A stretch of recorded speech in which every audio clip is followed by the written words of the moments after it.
Force choke.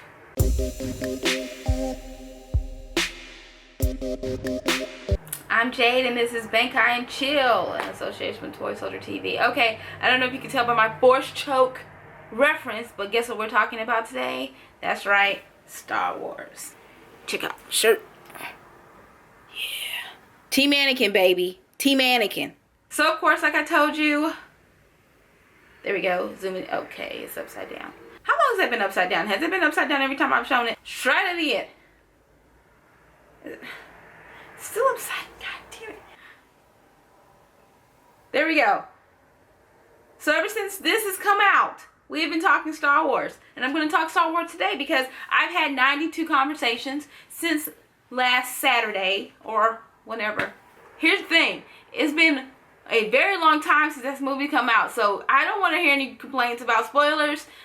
Spoil time is over. Everything's spoiled. Somebody unplugged the power and there's no power in the refrigerator and your ham is spoiled. Everything's spoiled. Everything's going to be spoiled. So the biggest debate so far, other than Kylo Ren being another one of my favorites and people hating me again because I seem to like emotionally wounded villains. I think Kylo Ren is adorable, like adorably evil. He's like, has his little temper tantrums and I just want to hug him and tell him it's going to be okay, even though he killed like 5 billion people. And killed his dad too. He killed Han Solo. He did kill Han Solo. I still want to hug him. There's been a lot of talk about Rey's parentage and where she comes from and who is she, and she has a quirky English accent, and hello, I'm Rey, I'm a lifesaver, I'm a Jedi. I mean, did I do that right? The sun keeps coming out. You just got to deal with my face looking like this. I kind of look like a Sith. I'm sorry, I had to close the blind. The double sons of Tatooine look at me dead in my face. So back to Rey. So there's been a lot of theories. Rey is a Skywalker. I think that's the only theory. And I'm here today to tell you why I don't believe Rey is a Skywalker. Now get me wrong. I could be completely wrong. I just want to put that out there. I could be completely wrong. We'll find out when the next movie comes out. Until then, I'm a theory person. We're theorying. Theroing. That's a new one. I need to write that one down. Theroing.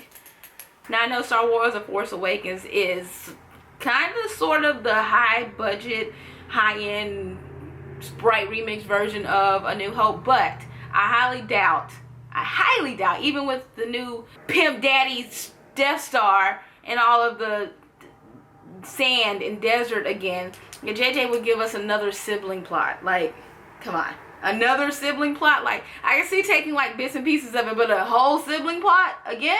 Even if they're on opposite sides? I don't. Oh, theory number 2 is Leia's child. Come. Did we see the same movie? Did you see any kind of recognition on her face when Rey showed up? Did you see any kind of subtle surprise or some kind of, wait a minute? No, you saw nothing. She's not Leia's child. So that leaves Han. Number 3. Okay, so we're not going into the extended universe. We're staying directly in canon. And let me tell you, in Canonverse, we know Leia means business. So let me break this down for you. Rey and Ben are probably really close in age.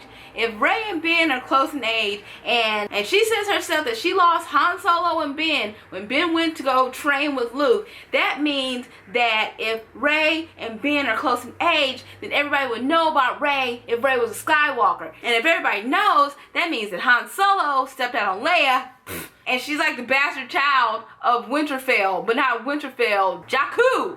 Jakku, she's from Jakku. And Leia doesn't play that. Leia killed him. He'd be dead. He'd be dead before Ben killed him. Because we know Leia don't play that. General Leia don't play that. Let's talk about canon Luke. Think about it. Luke got a Force boner from his sister, and then shortly after he got that Force boner from his sister, he dedicated his life to the Jedi way. He is like married to the Force. Like he is the poster boy for what a Jedi should be. Luke is only getting hand jobs from the Force. That's it. He's not touching a lady. He's not betraying the Force like that. Like he got so upset over one of his disciples turning on him that he flew to some island, some Irish island in the middle of the galaxy and hid away, leaving people a map. Find me, please, find me, I'm so sad. He's on the other side of the Irish Spring commercial looking at waterfalls with this mournful look on his face. He didn't have a child. I don't think he knows how to have sex. Which leads me to Luke and Leia being the only Skywalkers left, I think. Their parents weren't in their lives. Mommy died of heartbreak because she was Team Anakin like I was. Bless her heart. Bless Padme's heart. Daddy abandoned them. And by abandoned, I mean they were kidnapped and taken to different planets and concealed from him, but I think that had something to do with child endangerment and him being the face of new evil and maybe the genocide that he committed. Team Anakin. Team Anakin. But the point is, they know what it's like not to have their parents around. We can tell that Leia and Han Solo are real parenty. You know, Kylo did kill like 5 billion people.